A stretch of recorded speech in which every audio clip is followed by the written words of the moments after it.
Hello everybody, this is Rich Filio from Henderson, Nevada. Doing another short YouTube video for an eBay listing. And as you can see, it's on the Pioneer PL-530 turntable. These are actually what I consider maybe a mid-grade, not really high-end, but a really good solid mid-grade performer turntable. They've become very, very popular with a lot of people just like to spin vinyl. They're really popular on eBay. You always see at least a half a dozen or more of these for sale. They range anywhere from really, really bad, needs complete refurbishing, missing all its parts, to some are like almost brand new. Some are still in a box. It's a really, really well-made turntable. This one here I've had for a couple years, and when I got it, it was missing a lot of the components, like most of them were. And what I've done is basically that's a brand new dust cover from J&B Audio on eBay, brand spanking new, and the hinges weren't very good condition, so I got new hinges for the back. Also the lateral counterweight and arm was missing, so I ordered one of those, brand new. Did have the original tone arm and the counterweight. Did pick up a reproduction Pioneer overhang gauge. It does have the original Pioneer head shell, and mounted on it, I don't know if this is going to pick up or not, it's a Grado G1 Gold cartridge. Now there's no stylus in there, so the new owner can take their pick of whatever stylus they want, but it's the original head shell with a Grado cartridge. And slide that back in there. Okay. Pardon me. Let's see here. Got the 45 adapter. The mat is a really, really nice, clean example. The rubber mat. I did notice the arm lifter right here was a little sluggish, so I ordered a new one of those. The tone arm clamp was a little bit wiggly, so I actually ordered a new one of those. And what I've done also on most all my turntables, I'll replace whatever's on it with the Audio-Technica matching head shell and cartridge. This one comes with the VM95C, which is the conical, okay, with the head shell and the stylus. And also I picked up the extra VM95E, which is the elliptical stylus.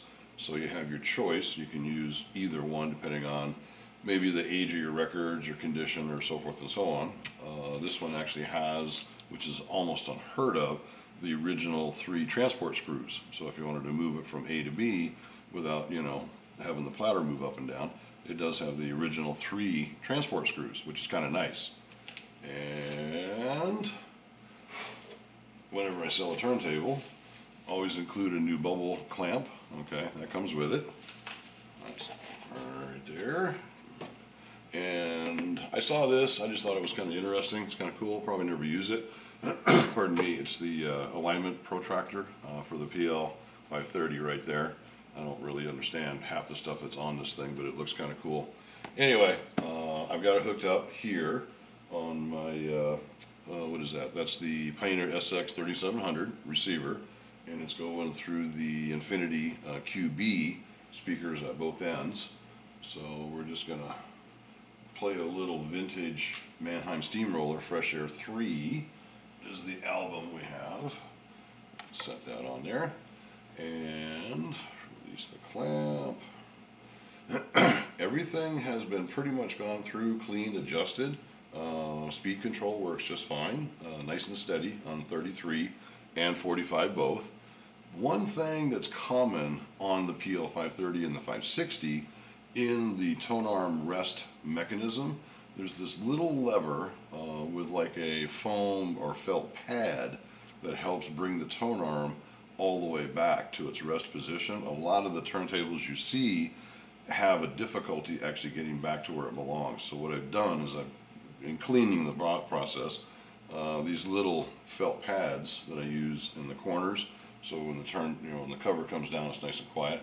I cut a little piece to size, put it on that lever, and as you'll see in the video, it works perfect. I mean, it works absolutely perfect. So let's give it a shot here and make sure that thing's turned on. Okay, so hit start. Here we go. It's got a nice, pardon me, nice descent.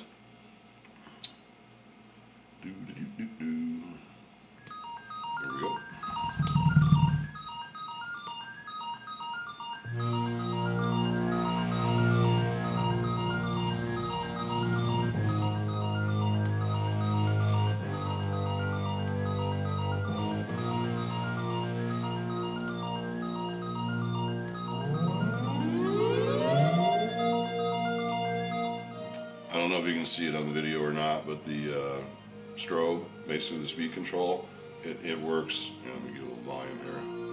Works extremely well. Okay, and back the other way.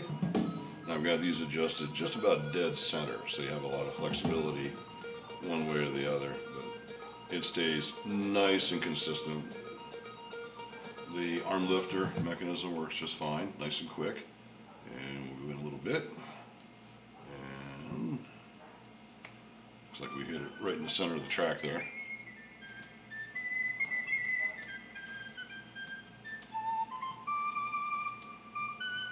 Oh, one thing I didn't mention, the little guy right there, that is an extra 8-gram solid counterweight, which screws into the back of the tone arm over here.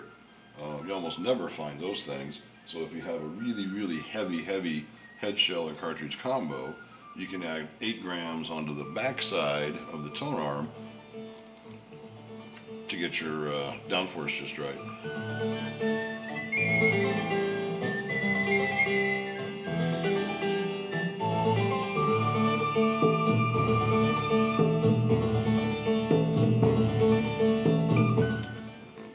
Trouble with the copyright gods.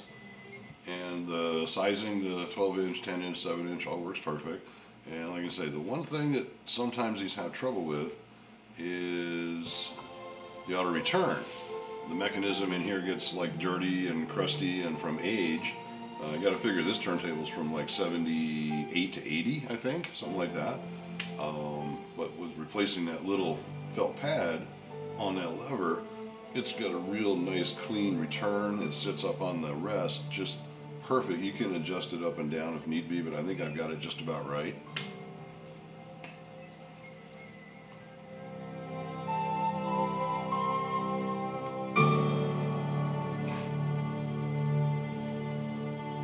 Let's give it a second here. I did reprint the owner's manual from Vinyl Engine, and there's also a 42-page service manual for this turntable on Vinyl Engine you could download if you wanted to. Lifts up, comes over, and sits on there real nice and shuts off. That's the way it's supposed to be. Like I said, it works very, very, very well. It's nice and clean. On the vinyl, it's the original vinyl. There's a little nick in the front left top corner right here, and in the very bottom, it's very minimal. I touched it up a little bit. I have seen people actually take these things all apart and replace the vinyl, or you can put like some walnut or beechwood or whatever. You could redo the plinth any way you want, but it looks very presentable. The nicest thing is it's got a brand new dust cover. I mean, it's absolutely brand spanking new. So there you have it. It's a really, really good, clean turntable. Works like it's supposed to work. A lot of accessories come with it that you don't normally get with one of these turntables, or for that matter, any turntable. Now I've actually got this listed on eBay probably tonight or tomorrow. It'll run for about a week or so, maybe about a week. I've actually got it listed as local pickup only. I know that's going to eliminate some buyers from the Midwest, East Coast, what have you. These things were never intended to be shipped by common carrier. When they came out of the factory, they were loaded into the box, set on a pallet, and then taken to the big box store, and they were sold. So they're almost too fragile to ship. I've seen a lot of people complain that they get damaged in shipping. So it's going to be local pickup only. I'm in Henderson, Nevada, just south of Las Vegas. If you want, I can actually take it to FedEx, UPS. There is a store here in town called Best Boxes. The guy's a pro at boxing and shipping fragile and vintage electronics. I'll put the link or the connection on the site, on the listing on eBay. You could always, call them direct. I could drop it off over there, and they do a really, really good job of, packing and shipping. You can just deal with them direct. But yeah, there you have it. It's a really nice, clean turntable. It's got tons of accessories that you would normally have to go out and get, and I think it'll last for years and years and years. So there you have it. Thanks for watching, and good luck on the auction. and I hope you're all having a great day. See you later. Bye.